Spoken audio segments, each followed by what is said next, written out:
On the way to the famous Chorsu Bazaar in Tashkent and passing a mahalla. Localities here are called mahallas. Mahalla. This is the Gul Bazaar Mahallagi in Chorsu on the way to Chorsu Bazaar. What is your talim? Only talim? Talim, what you study? Talim, good. University? Yes, university. School? What are you studying? Studying my Talim. talim, yes. Talim. Yes. Yeah. And this is the way to the Chorsu Bazaar? This Chorsu Bazaar. Right. And under that building? That big building there? Gum. The dome. Chorsu Gum. Gum. Gum. Gumbas. Gumbas. Gumbas. Gum. Yes. Gumbas. Chorsu Gumbas. Gumbat. Yes. Like Gurre Amir Gumbat. Bibi Khanam Gumbat. Yeah. Yes. Nice nuts here. Yeah. Chorsu Bazaar. Wow. It's a very historic market, right?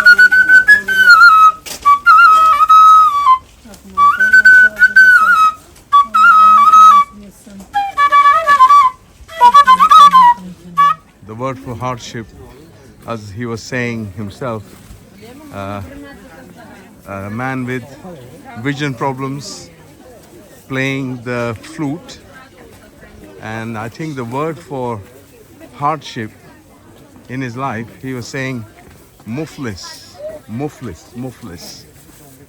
Very touching. Look at all these handicrafts here. Where do I put the posters? Oh, look at these lovely handicrafts. Do you know anything about these? They're typically from Uzbekistan, right? Yes. Not proper Tashkent. They could be from anywhere. They could be from Bukhara, Samarkand. Yeah, the style. Yeah.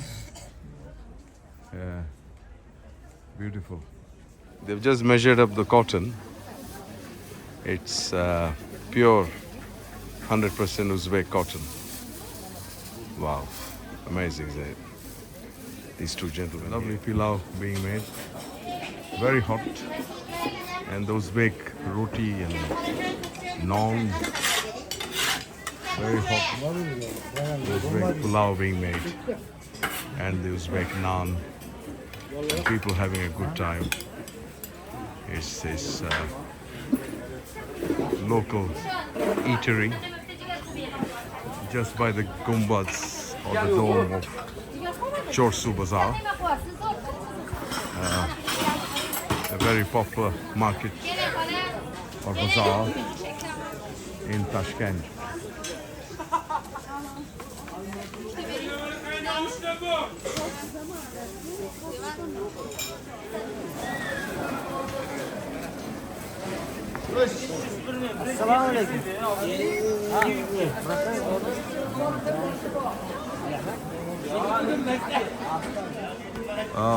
Chorsu Bazaar, Persian, Uzbek, Chorsu Bazori.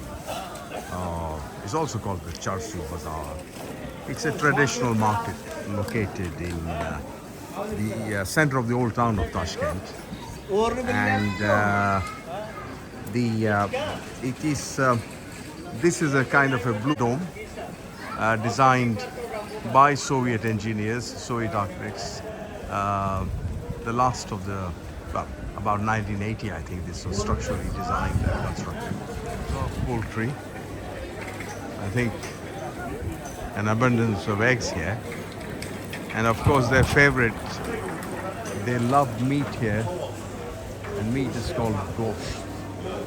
And it's a Belarusia, I think, outfit. Meat from Belarusia, gosht. Wow, look at this single dome construction. It's a concrete shell. Looks easier than it is to execute, to construct. It's a huge span. It's columnless. It's a dome. It's a concrete dome. Built in the Soviet days, and it's an amazing market.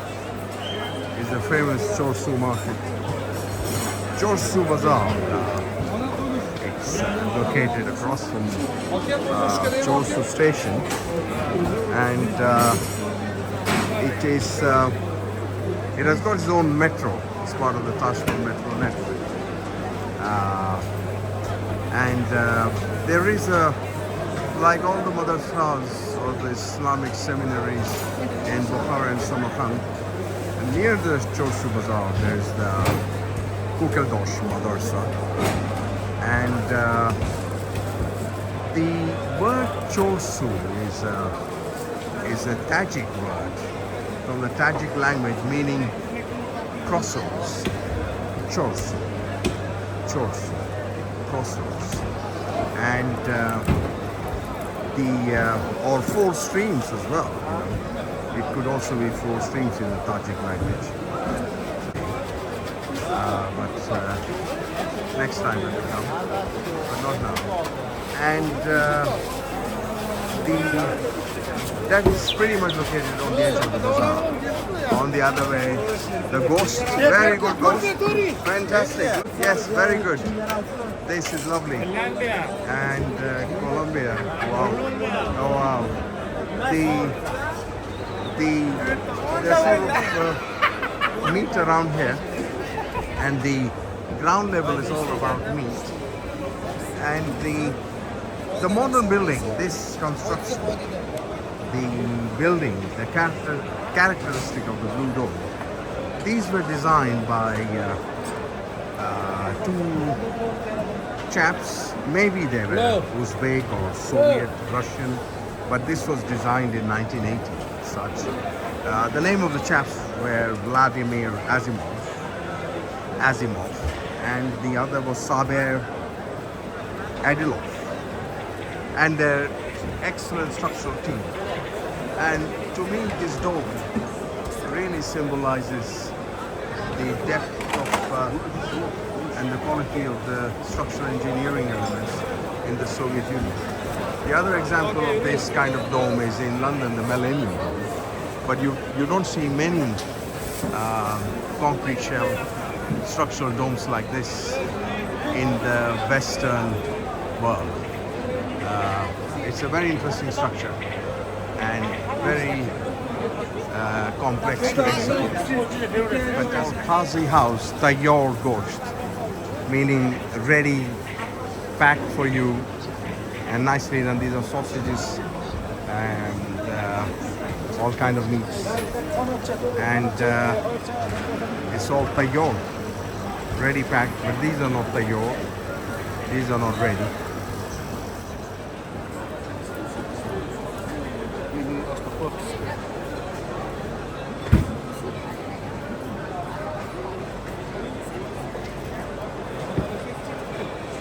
Now we are more around the delicatessen counters here, and a lot of pickled vegetables. Wow, look at these. There's a hawker going by, describing what he's selling. Isn't this nice? So colorful. They've got some superb honey places here. You can buy real honey, really good quality honey, unprocessed. And also you can buy pure cotton material, because cotton is the white gold of Uzbekistan. This is very typical here. I think it's kind of clotted dried milk, and this is very typical here. These two items, they have these for breakfast, and yeah, so it changes away from gosht or meat to this kind of delicacies or a delicate approach to food here. Yeah, fantastic.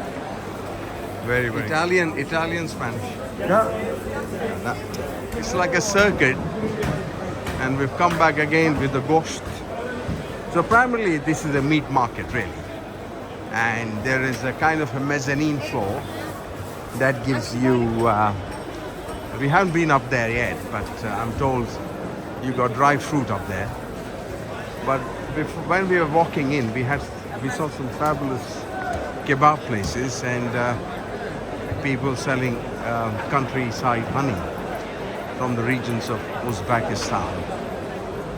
And so let us see. Some stuff here from Belarus, from Kazakhstan, from most of the ex-Soviet republics.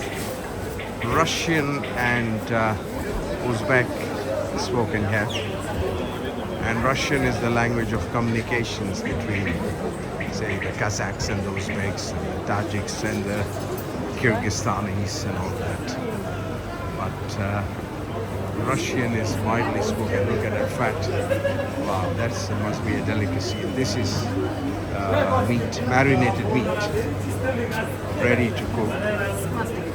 But one thing is certain, they love gosht, meat. And the Qazi house is quite regular here. I think they've got quite a few outlets here. Yeah. Pickled garlic here, a lot of vegetables, pickled vegetables. Oh wow. So, yeah.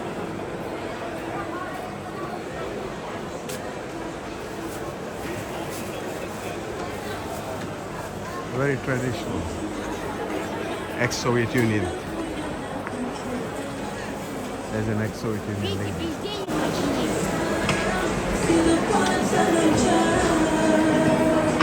Yes.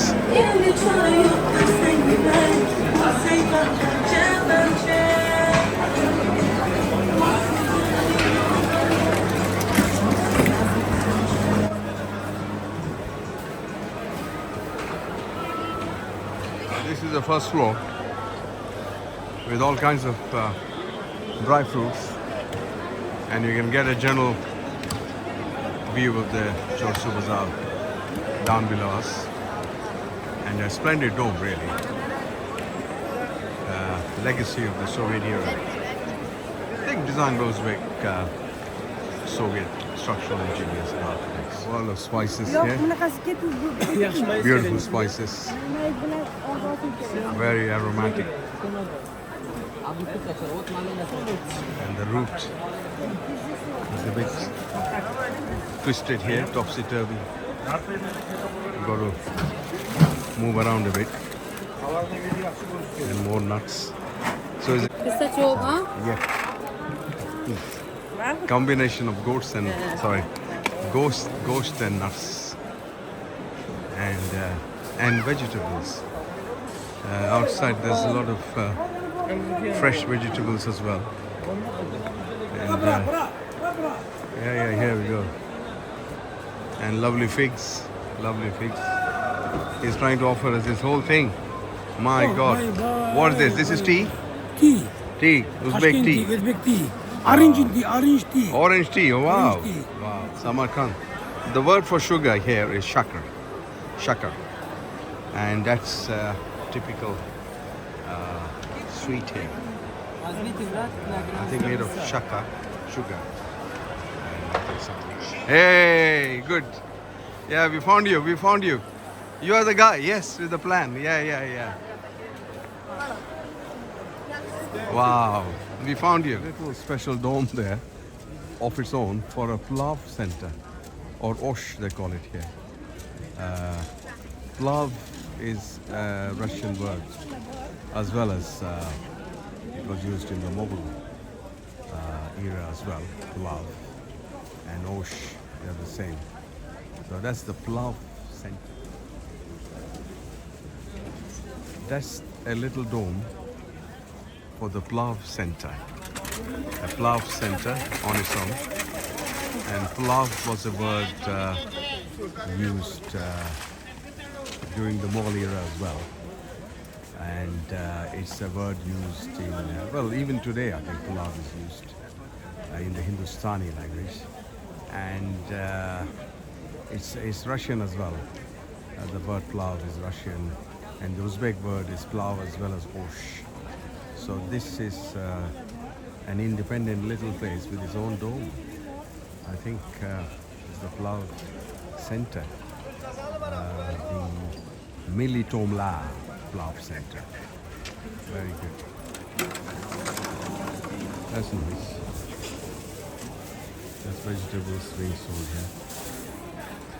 Fresh vegetables and herbs. Hello, how are you? Fresh vegetables and herbs and eggs. Yeah, it's quite healthy. Healthy stuff. Yeah, more vegetables here. There's all the full show here actually. Vegetables too. Yeah. More vegetables. So this is the vegetable land.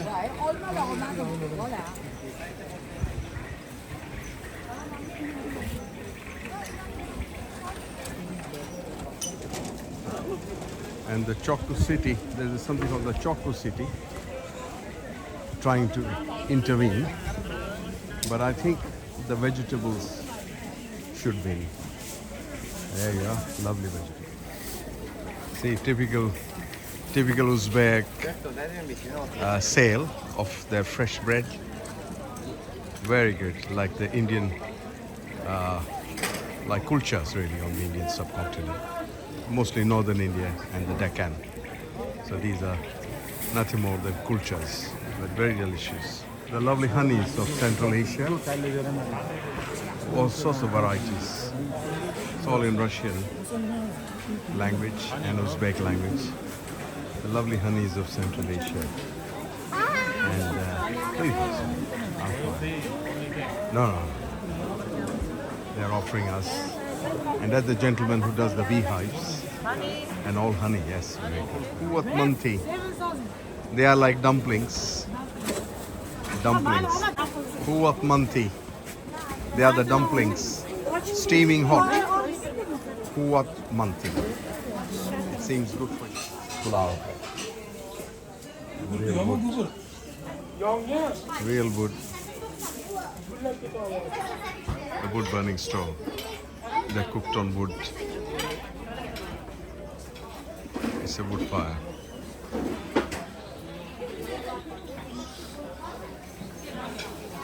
A lot of Russian and Uzbek languages. Nothing in English here. Normally, not in English, but there are signs in English. And that's the word osh for pulav, which is a Russian word. So osh is an Uzbek word. A real fire for the pulav, real wood, and here that's real wood pulav.